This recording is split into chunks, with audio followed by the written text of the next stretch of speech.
When most football fans hear the name Paul Brown, the first thing they think of is professional football, the Cleveland Browns or the Cincinnati Bengals. But before Woody Hayes, before the super sophomores, and before Eddie George, there was a coach who revolutionized the way football was played. That coach was Paul Brown, and Paul Brown was a Buckeye. Paul Brown is a true giant of American football. His impact on the history and development of the game cannot be overstated. He was an innovator, a pioneer, and a legend in his own time. He did a lot of things before anybody else did them. People are still doing things the way he did it. He did so many things to revolutionize the game as we know it today, that had it not been for a Paul Brown, we might still be back in the Stone Age. A genius, an innovator, a man who established a blueprint that everyone follows today. He won championships at every level, high school, college, professional, and created a legacy of excellence that seared his essence into the soul of the game. He was a very driven man and a very smart man. God, what a mind he had, and of course, he proved it everywhere he went. He was the father of American football, particularly professional football. We continue to keep trying to get better and better because of the example that Paul Brown set. Paul Brown was born September 11, 1908 in Norwalk, Ohio, the eldest child of Lester and Ida Brown. Lester Brown was a dispatcher with the Wheeling and Lake Erie Railroad and was known for his meticulous and studious nature. His father was a very dedicated person. He was a reader. He spent a lot of time at the library. And of course, everything ran on a schedule. And you had to have a schedule for everything. You were organized. You never were a minute early or a minute late. And I think that Paul inherited a lot of that. When Paul was 9, his father was transferred to the small, hard-working town of Massillon.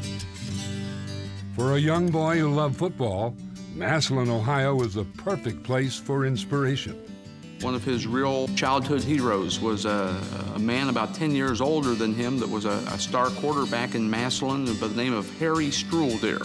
Harry became very famous as the quarterback of the Four Horsemen backfield at Notre Dame under Newt Rockne in 1924 and went on to become a head coach at the University of Wisconsin. Brown was determined to follow in Stoudrere's footsteps, and by his junior year, he earned the job as Massillon's quarterback. After high school, Brown enrolled at Ohio State, but his diminutive size barred him from being a Buckeye. When he came into Ohio State as a freshman, he weighed only about 135 pounds. That was really too small to play Big Ten football, so from there he went to Miami of Ohio and became a pretty good quarterback. He made up for his lack of size by studying the game and just becoming very hard-nosed and just became a very, very determined young man. Brown was a committed student as well, and his high marks qualified him for a Rhodes Scholarship after graduation.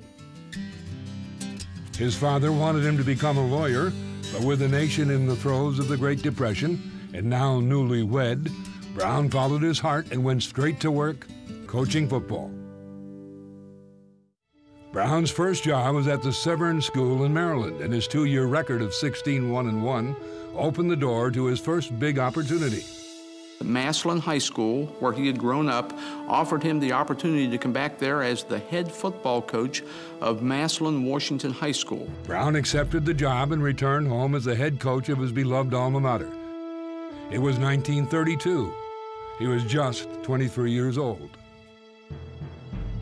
In his first 3 seasons, Brown's Tigers went an impressive 24-7-1. But that record was just a hint of things to come. From 1935 to 1940, the Massillon Tigers went 58-1-1 and won 6 consecutive Ohio high school championships. By his 9th season, Brown had his Tigers perched on the peak of perfection. Paul Brown's 1940 team not only defeated all 10 of its opponents, but it outscored its opponents 477-6. The 1940 team was Massillon's 4th in 6 seasons to be recognized as national high school champions. Meanwhile, in Columbus, Ohio State's 1940 season was ending badly. The Buckeyes finished a disappointing season with a humiliating 40-0 loss to Michigan. 3 weeks later, head coach Francis Smith resigned under pressure. A national search was begun, but a call went up from around the state. Hire Paul Brown. The Ohio State Athletic Board, as well as Governor Bricker, received over 500 letters unsolicited from various high school coaches around the state of Ohio in favor of Paul Brown. It was just a landslide. The newspapers got behind it. There were editorials in all the newspapers around the state that we have the best candidate for the Ohio State coaching job right here in Ohio. The tidal wave of support could not be ignored, and athletic director L.W. St. John granted Brown an interview. Brown wowed St. John and the rest of the selection committee. He was their unanimous choice, even though he was the only candidate with no collegiate coaching experience. Just 32 years old, Paul Brown was given the reins to one of college football's most powerful and prestigious programs, Ohio State.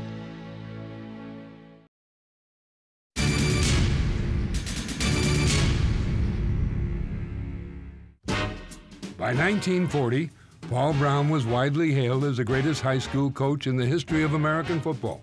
But some skeptics wondered whether the 32-year-old man from Massillon was capable of coaching one of college football's premier teams, the Ohio State Buckeyes.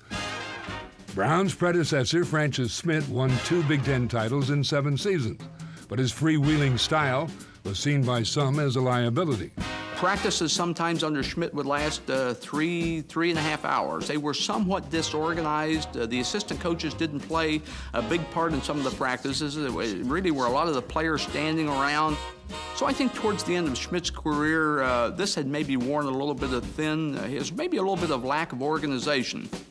Paul Brown was the antithesis of Francis Smith, and he wasted little time letting his new players know exactly what he expected from them. He called a meeting right away for the whole squad, and right then he set down what he wanted to do and the discipline and the rest of it, and he meant business. You weren't going to challenge him, that's for sure. He didn't look like a football coach to me, but when you looked into those beady eyes that he had, you knew something was in that head of his. The man had a kind of presence. He had a kind of aura about him. So that when he started to talk, you listened. Brown's insistence on discipline and organization was the bedrock to his brand of football, a game that relied on brains as much as brawn. He wanted them to be extremely intelligent. He wanted these players, as he would often say, to be lean and hungry. Speed was a big part of his both offensive and defensive strategies, and he just wanted his players to be more intelligent than the opposition. He felt if they were more intelligent, knew more about the game, knew more about what other players' responsibilities were on given plays, sometime in the heat of battle, that intelligence would pay off and they would make the right decisions. Brown's gridiron vision gave birth to modern-day staples like film studies and playbooks. He was the first coach in the history of football to actually assign playbooks to the players, and they really had to know that. It was very simple in the beginning, but each day it got a little more complicated each time. And it's something you never forget. This is the academic side of football. But Brown's playbook contained more than just diagrams. It also laid out his expectations off the field. You had to write down the different principles that he had about language, being polite, being honest and courteous. He went down to the minute details to train the team. He believed in educating, the total person.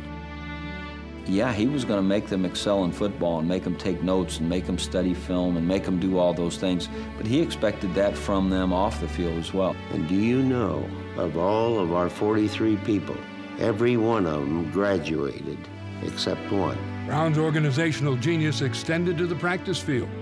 He would put on the board exactly what he wanted us to accomplish, and when he blew the whistle and we hit the field, we knew exactly what he demanded of each one of us. Practices hardly ever lasted more than an hour and a half. Everything was planned out right down to the 5 minutes. It was all just bow, bow, bow, bow, bow, and it was all super concentration, and at the end of the practice, by golly, you knew you'd been through the mill. Brown maximized efficiency by delegating specific jobs to his assistants.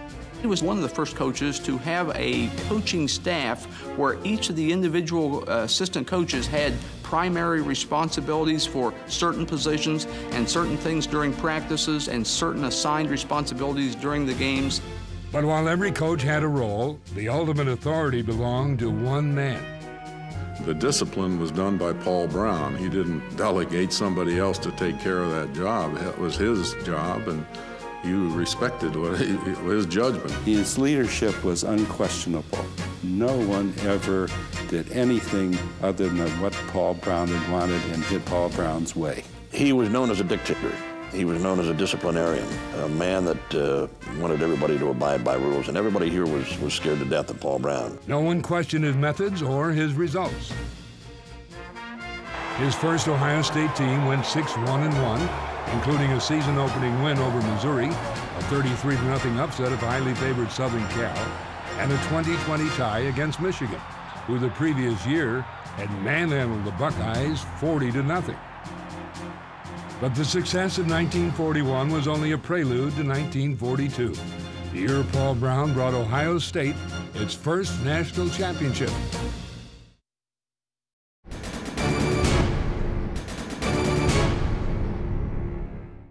1942 was a magical year for Paul Brown and the Buckeyes. When it was over, Ohio State would have its first ever national championship. But the road to #1 was not without setbacks. A 17-7 midseason loss at Wisconsin was particularly upsetting in more ways than one. This game has often been nicknamed the bad water game because of the fact that so many of the players were ill. I would say about 90% of our traveling squad was under dysentery. One of those circumstances where everybody was sick and felt very weak, and it certainly affected your ability to play. The United States, of course, at that time was well into World War II, and transportation was really at a premium. The Ohio State Athletic Department had to get a couple old Pullmans out of storage, and apparently the water had not been drained, and so a lot of the Ohio State players became quite ill drinking this bad water. It was very frustrating because we knew we were better than the other team, but there wasn't a great deal we could do about it.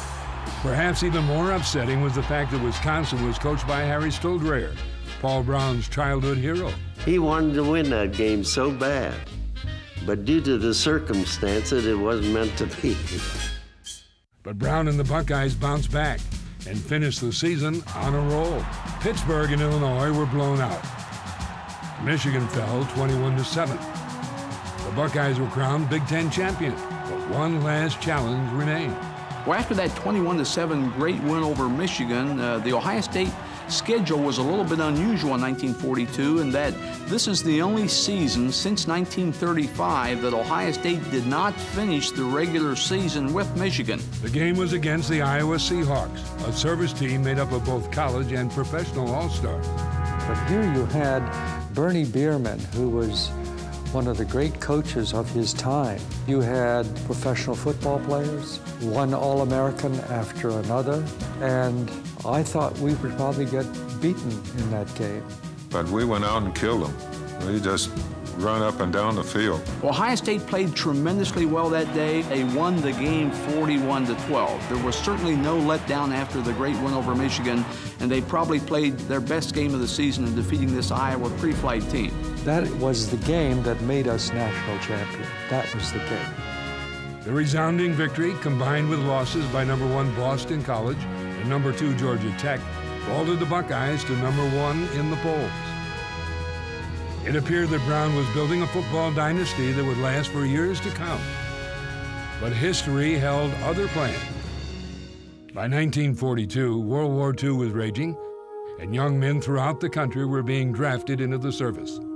By 1943, most of the players in the 1942 team were, of course, either in Europe or Japan and the Pacific, and they were serving their country. But there's no question that World War II destroyed a dynasty in the making. Decimated by the draft, Brown's 1943 Buckeyes were an undersized collection of freshmen known as the Baby Bucks. The young Buckeyes struggled to a 3-6 record, and Brown suffered through his first ever losing season. After the 1943 season, Brown himself enlisted in the service and was stationed at the Great Lakes Naval Training Center north of Chicago. In Brown's absence, one of his assistants, Carol Widows, took over as the acting head coach in 1944, again because it was felt that Paul Brown would come back to Ohio State at the end of World War II. But at Great Lakes, Brown was approached by the Chicago Tribune's powerful and influential sports editor, Arch Ward. Ward was trying to create a new professional football league, the All-America Football Conference, which would challenge the more established NFL. Ward knew the new league needed credibility, the kind a coach of Paul Brown's stature could provide. He put Brown in contact with businessman Arthur McBride, the owner of the budding league's Cleveland franchise. McBride offered Brown a job and part ownership of the team. After much deliberation, Brown agreed, and on February 8, 1945, Paul Brown was announced as the first head coach of the new Cleveland Browns.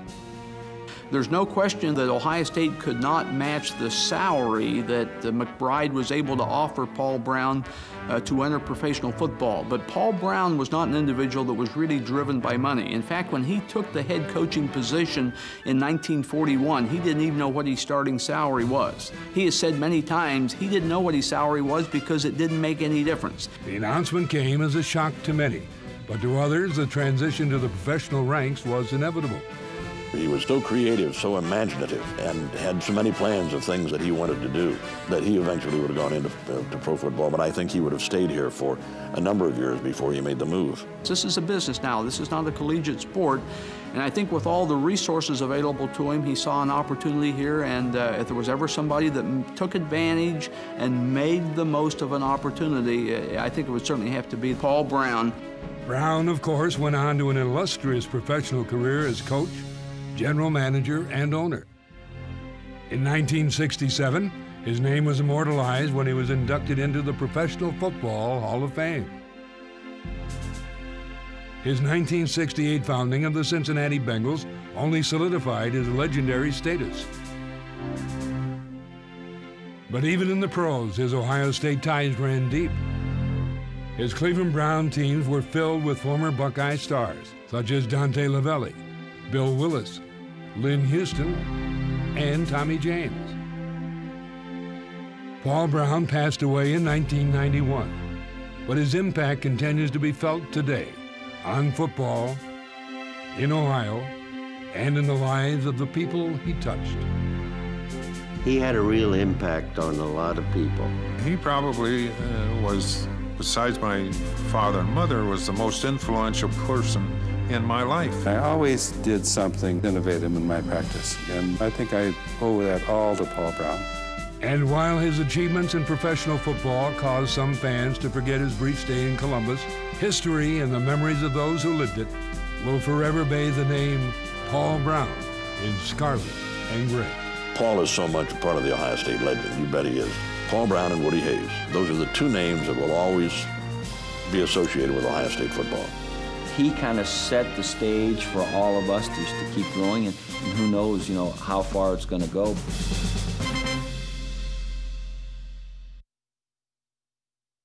In addition to playbooks and film evaluation, Paul Brown is credited with inventing the face mask, transforming the passing game, and using intelligence tests to evaluate players. Indeed, Brown's drive for innovation was constant. For him, football was a science, the field his laboratory. Paul Brown always looked for ways to make football better and make better the men who played. For Buckeye Classics, I'm Archie Griffin. Thanks for watching.